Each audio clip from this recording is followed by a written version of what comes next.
बाबा तेरी मुरली दिल ले गई, उतरी जो दिल में वो धीरे धीरे, पावन हुआ रे मैं धीरे धीरे। बाबा तेरी मुरली दिल ले गई, बाबा तेरी दृष्टि दिल ले गई। ओ हो ला ला ला।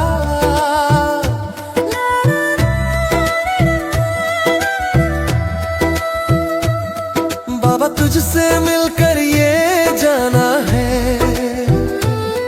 होता क्यों दिल ये दीवाना है, तय कर लिया तुम। ओम शांति। आज हम 8 दिसंबर 2025 के महावाक्य सुनेंगे। प्रातः मुरली ओम शांति बाप दादा मधुवन। आज प्यारे मीठे बाबा बोले, मीठे बच्चे जब तक जीना है बाप को याद करना है। याद से ही आयु बढ़ेगी। पढ़ाई का सार ही है याद। बाबा ने कहा पढ़ाई का सार ही है याद। प्रश्न है, तुम बच्चों का अतीन्द्रिय सुख गाया हुआ है क्यों? उत्तर है, क्योंकि तुम सदा ही बाबा की याद में खुशियाँ मनाते हो। अभी तुम्हारी सदा ही क्रिसमस है, तुम्हें भगवान पढ़ाते हैं।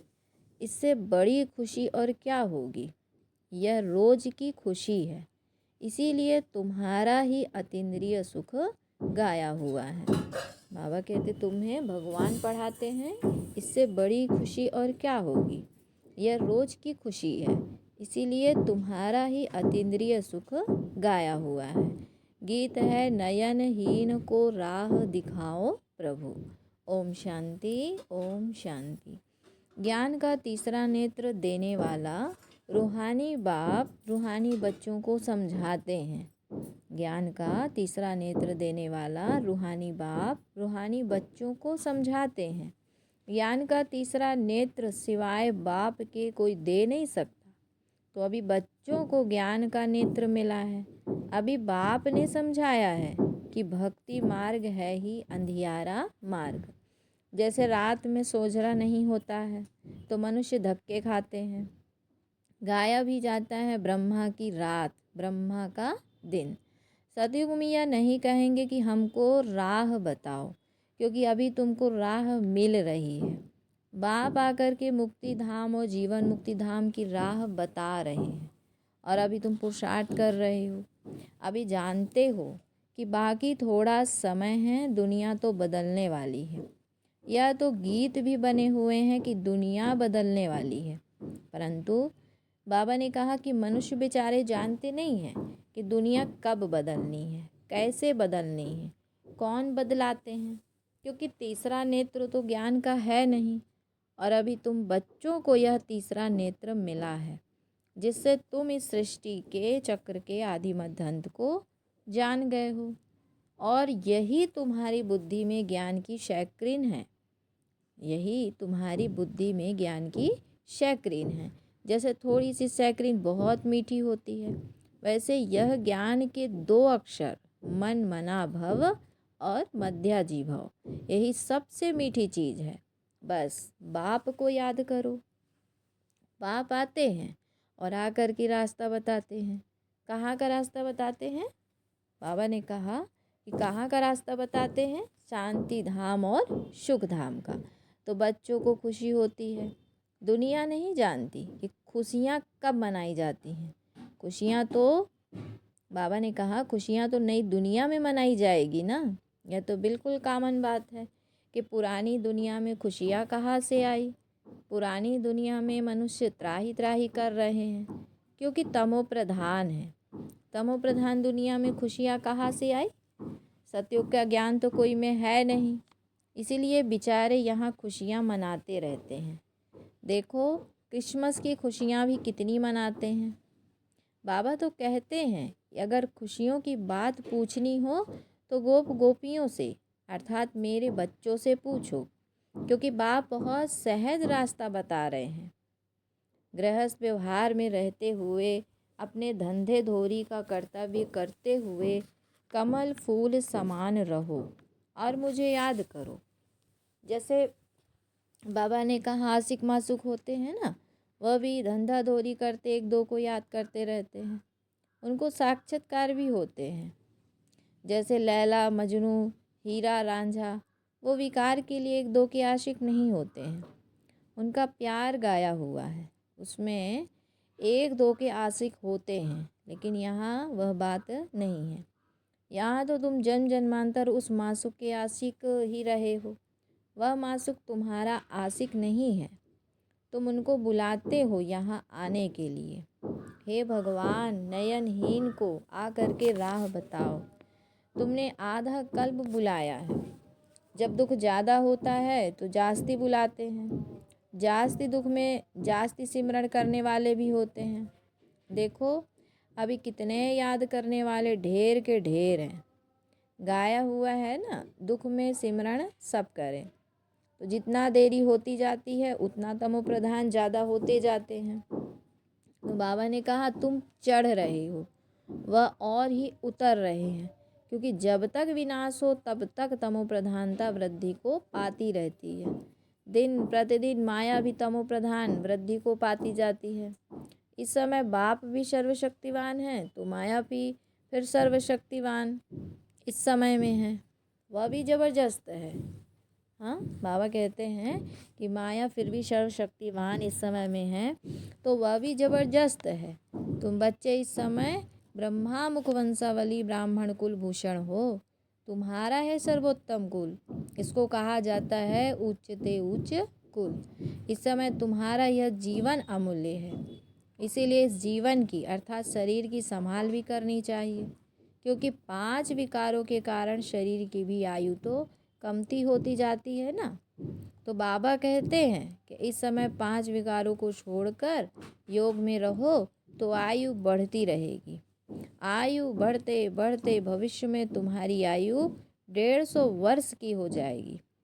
अभी नहीं, इसीलिए बाप कहते हैं कि इस शरीर की भी बहुत संभाल रखनी चाहिए। नहीं तो कहते हैं यह शरीर काम का नहीं है, मिट्टी का पुतला है। और अभी तुम बच्चों को समझ मिलती है कि जब तक जीना है बाबा को याद करना है। आत्मा बाबा को याद करती है। क्यों? बाबा ने कहा कि आत्मा बाबा को याद करती है तो क्यों याद करती है? वर्षे के लिए। तो बाप कहते हैं तुम अपने को आत्मा समझकर बाप को याद करो और दैवी गुण धारण करो तो तुम फिर ऐसे बन जाएंगे। तो बच्चों को पढ़ाई अच्छी तरह पढ़नी चाहिए। पढ़ाई में सुस्ती आदि नहीं करनी चाहिए, नहीं तो नापास हो जाएंगे, बहुत कम पद पाएंगे। पढ़ाई में भी मुख्य बात यह है कि जिसको तंत कहा जाता है कि बाप को याद करो। बाबा ने कहा पढ़ाई में भी मुख्य बात यह है जिसको तंत कहा जाता है कि बाप को याद करो। मनसार जब प्रदर्शनी में या सेंटर पर कोई भी आते हैं तो उनको पहले पहले यह समझाओ कि बाबा को याद करो, क्योंकि वह उच्चते उच्च है। तो उच्चते उच्च को ही याद करना चाहिए, उनसे कम को थोड़े ही याद करना चाहिए। कहते हैं ऊंचे ते ऊंचा भगवान। भगवान की बाबा कहते भगवान ही तो नई दुनिया की स्थापना करने वाले हैं। देखो बाप भी कहते हैं नई दुनिया की स्थापना मैं करता हूँ, इसीलिए तुम मुझे याद करो तो तुम्हारे पाप कट जाए। तो यह पक्का याद कर लो, क्योंकि बाप पतित पावन है ना। वह यही कहते हैं कि जब तुम मुझे पतित पावन कहते हो तो तुम तमो प्रधान हो, बहुत पतित हो। तुम अभी पावन बनो। बाप आकर के बच्चों को समझाते हैं कि तुम्हारे अभी सुख के दिन आने वाले हैं, दुख के दिन पूरे हुए हैं। पुकारते भी हो हे दुख हरता सुख करता। तो जानते तो हो ना कि बरोबर सतयुग में सब सुखी ही सुखी हैं। तो बाप बच्चों को कहते हैं कि सभी शांति धाम और सुख धाम को याद करते रहो। यह है संगम युग। खिवैया तुमको पार ले जाते हैं, बाकी इसमें कोई खिवैया या नैया की बात है नहीं। यह तो महिमा कर देते हैं कि नैया को पार लगाओ। अब एक की नैया तो पार नहीं लगनी है ना, सारी दुनिया की नैया को पार लगाना है। ये सारी दुनिया जैसे एक बहुत बड़ा जहाज है, इनको पार लगाते हैं। तो तुम बच्चों को बहुत खुशी मनानी चाहिए, क्योंकि तुम्हारे लिए सदैव खुशी है, सदैव क्रिसमस है। जब से तुम बच्चों को बाप मिला है, तुम्हारी क्रिसमस सदैव है। इसीलिए अतीन्द्रिय सुख गाया हुआ है। देखो, ये सदैव खुश रहते हैं। क्यों? अरे, बेहद का बाप मिला है ना, वह हमको पढ़ा रहे हैं, तो यह रोज की खुशी होनी चाहिए ना कि बेहद का बाप पढ़ा रहे हैं। वाह! कभी कोई ने सुना? गीता में भी भगवान वाच है कि मैं तुमको राजयोग सिखलाता हूँ। जैसे वह लोग बैरिस्टरी योग, सर्जनरी योग सिखलाते हैं, तो मैं तुम रूहानी बच्चों को राजयोग सिखाता हूँ।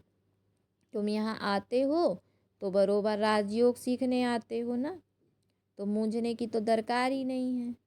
तो राजयोग सीख कर पूरा करना चाहिए ना, भागंती तो नहीं होना चाहिए। पढ़ना भी है तो धारणा भी अच्छी करनी है। टीचर पढ़ाते हैं धारणा करने के लिए। बाबा ने कहा हर एक की अपनी अपनी वृद्धि होती है, किसकी उत्तम, किसकी मध्यम, किसकी कनिष्ठ।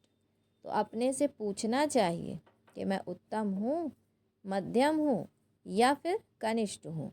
तो अपने को आप ही परखना चाहिए कि मैं ऐसे ऊंचे ऊंचा इम्तहान पास करके उच्च पद पाने लायक हूँ, मैं सर्विस करता हूँ। बाप कहते बच्चे सर्विसेबल बनो, बाबा को फॉलो करो, क्योंकि मैं भी तो सर्विस करता हूँ ना, आया ही हूँ सर्विस करने के लिए और रोज़ रोज़ सर्विस करता हूँ, क्योंकि रथ भी तो लिया है ना, रथ भी मजबूत अच्छा है और सर्विस तो इनकी सदैव है। बाप दादा तो इनके रथ में सदैव है, भले इनका शरीर बीमार पड़ जाए, मैं तो बैठा हूँ ना, तो मैं इनके अंदर में बैठ करके लिखता भी हूँ। अगर यह मुख से नहीं बोल सके तो मैं लिख सकता हूँ। मुरली मिस नहीं होती है, जब तक बैठ सके, लिख सके तो मैं मुरली भी बजाता हूँ। बच्चों को लिख करके भेज देता हूँ, क्योंकि सर्विसेबल है ना। तो बाप आकर के समझाते हैं कि तुम अपने को आत्मा समझ करके निश्चय बुद्धि हो करके सर्विस में लग जाओ। बाप की service on guard fatherly service, जैसे वह लिखते हैं on his majesty service, on his majesty service. तो तुम क्या कहेंगे? यह मैजेस्टी से भी उच्च सर्विस है। हाँ, बाबा कहते चाहे कितना भी महाराजा, बड़ा राजा महाराजा हो, लेकिन बाबा कहते हैं ये जो ज्ञान रत्नों की सर्विस है सबसे ऊंची सर्विस है, क्योंकि मैजेस्टी अर्थात महाराजा बनाते हैं। बाबा हम बच्चों को कितनी ऊंची सेवा देते हैं, यह भी तुम बच्चे समझ सकते हो कि बरोबर हम वर्ल्ड का मालिक बनते हैं। ये हमारी स्वयं महाराजा बनने की सर्विस है, जो भगवान हमें सिखा रहे हैं, है ना, कि बच्चे अभी तुम्हें क्या बनाने आया हूँ? महाराजा बनाने आया हूँ। तो कहा ना कि ऑन हिज मैजेस्टी सर्विस, यह अपनी ही महाराजा बनने की सेवा है। तो तुम बच्चों में जो अच्छी रीति पुरुषार्थ करते हैं उनको ही महावीर कहा जाता है। तो यह जांच करनी होती है कि कौन महावीर है जो बाबा के डायरेक्शन पर चलते हैं, है ना। कौन महावीर है? जो बाबा के डायरेक्शन पर चलते हैं। बाप समझाते हैं कि बच्चे अपने को आत्मा समझो, भाई भाई को देखो। बाबा कहते हैं भाई भाई को देखो, बाप अपने को भाइयों का बाप समझते हैं और भाइयों को ही देखते हैं, सभी को तो नहीं देखेंगे। यह तो ज्ञान है कि बाबा ने कहा यह तो ज्ञान है कि शरीर बिगड़ तो कोई सुन ना सके, बोल ना सके। तो तुम जानते हो ना कि मैं भी यहाँ शरीर में आया हूँ, मैंने यह शरीर लोन लिया हुआ है। शरीर तो सबको है, शरीर के साथ ही आत्मा यहाँ पढ़ रही है। तो अभी आत्माओं को समझना चाहिए कि बाबा हमको पढ़ा रहे हैं। बाबा की बैठक कहाँ है? अकाल तख्त पर। तो बाबा ने समझाया है कि हर एक आत्मा अकाल मूर्त है, वह कभी विनाश नहीं होती है, कभी भी जलती कटती डूबती नहीं है, छोटी बड़ी नहीं होती है। शरीर छोटा बड़ा होता है तो दुनिया में जो भी मनुष्य मात्र हैं उनमें जो आत्माएं हैं उनका तख्त या भ्रकुटी है। शरीर भिन्न भिन्न है, किसका अकाल तख्त पुरुष का, किसका स्त्री का, किसका बच्चे का। तो जब भी किससे बात करो तो यही समझो कि हम आत्मा हैं, अपने भाई से बात करते हैं, बाप का पैगाम देते हैं कि शिव बाबा को याद करो, तो यह जो जंग लगी हुई है ना वह निकल जाए। जैसे सोने में अलाय पड़ती है तो वैल्यू कम होती है, तो तुम्हारी भी वैल्यू कम हो गई है और अभी बिल्कुल ही वैल्यू लेस हो गए हैं। इनको बाबा कहते हैं इसको देवाला भी कहा जाता है। भारत कितना धनवान था, अभी कर्जा उठाते रहते हैं। विनाश में तो सबका पैसा ख़त्म हो जाएगा, देने वाले लेने वाले सभी ख़त्म हो जाएंगे। बाकी जो अविनाशी ज्ञान रतन लेने वाले हैं वह फिर आकर अपना भाग्य लेंगे। बाबा क्या कहते हैं कि बाकी जो अब विनाश में तो सबका पैसा ख़त्म हो जाएगा, देने वाले लेने वाले सभी ख़त्म हो जाएंगे। बाकी जो अविनाशी ज्ञान रतन लेने वाले हैं वह फिर आकर अपना भाग्य लेंगे। अच्छा, फिर बाबा ने बच्चों को याद प्यार दिया। मीठे मीठे सिकिलधे बच्चों प्रति मात पिता बाप दादा का याद प्यार और गुड मॉर्निंग। रूहानी बाप की रूहानी बच्चों को नमस्ते। हम रूहानी बच्चों की रूहानी मात पिता बाप दादा को याद प्यार गुड मॉर्निंग और नमस्ते। फिर धारणा के लिए मुख्य सार। धारणा के लिए मुख्य सार में बाबा बोले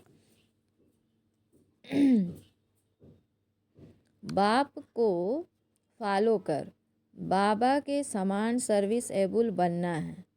अपने को आप ही पर रखना है कि मैं ऊंचे से ऊंचा इम्तहान पास करके उच्च पद पाने लायक हूँ। बाबा ने कहा बाप को फॉलो कर, बाबा के समान सर्विस एबल बनना है। अपने को आप ही पर रखना है कि मैं ऊंचे ते ऊंचा इम्तहान पास करके उच्च पद पाने लायक हूँ। दूसरा है बाबा के डायरेक्शन पर चलकर महावीर बनना है। जैसे बाबा आत्माओं को देखते हैं, आत्माओं को पढ़ाते हैं, ऐसे आत्मा भाई भाई को देख कर बात करनी है। आत्मा भाई भाई को देखकर बात करनी है। बाबा ने फिर बच्चों को वरदान दिया, श्रेष्ठता के आधार पर समीपता द्वारा कल्प की श्रेष्ठ प्रारब्ध बनाने वाले विशेष पाठधारी भव। श्रेष्ठता के आधार पर समीपता द्वारा कल्प की श्रेष्ठ प्रारब्ध बनाने वाले विशेष पाठधारी भव। बाबा ने कहा इस मर जीवा जीवन में श्रेष्ठता का आधार दो बातें हैं। पहला सदा परोपकारी रहना, दूसरा बाल ब्रह्मचारी रहना।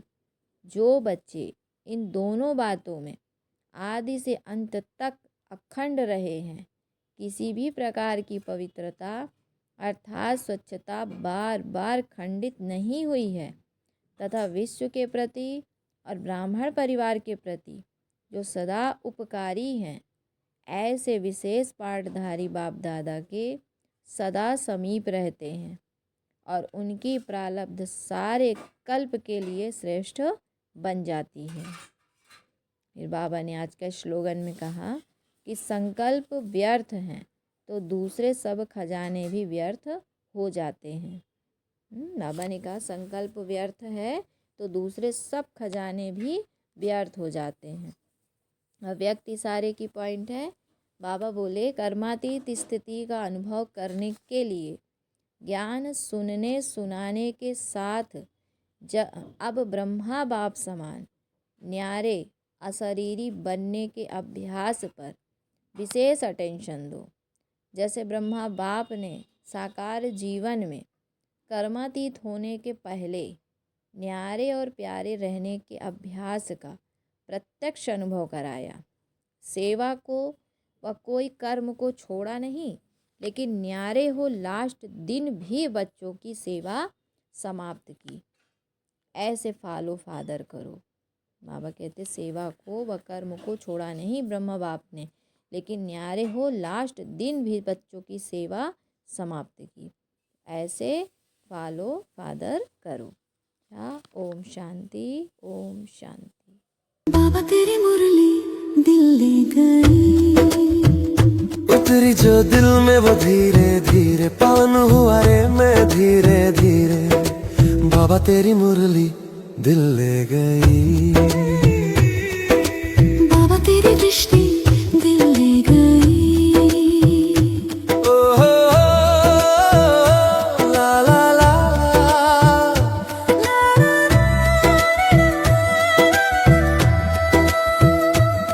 बाबा तुझसे मिलकर ये जाना है, होता क्यों दिल ये दीवाना है। तय कर लिया तुम्हें पाना है, क्या प्यार है ये दिखाना है। मेरे भोले बाबा, मेरे प्यारे बाबा, मेरे मीठे बाबा, मेरे लाडले बाबा। बोले मेरा मनवा धीरे धीरे, बोले मेरा दिल भी धीरे धीरे। हो बोले मेरा मनवा धीरे धीरे, बोले मेरा दिल भी धीरे धीरे। बाबा तेरी मुरली दिल ले गई, बाबा तेरी रिश्ती दिल ले गई। ला ला ला ला ला ला ला ला। हो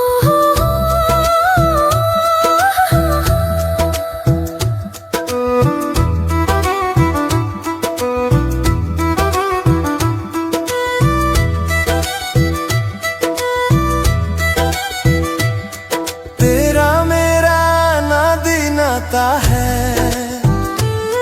यूं ही नहीं कोई दिल लुभाता है। रिश्ते ये ड्रामा बनाता है, करके बहाने मिलाता है। मेरी यादों में तुम, मेरी बातों में तुम, मेरी सांसों में तुम, मेरी राहों में तुम। बोले मेरी धड़कन धीरे धीरे, बोले मेरी तड़पन धीरे धीरे। हो बोले मेरी धड़कन धीरे धीरे, बोले मेरी तड़पन धीरे धीरे। बाबा तेरी मुरली दिल ले गई, बाबा तेरी दृष्टि दिल ले गई।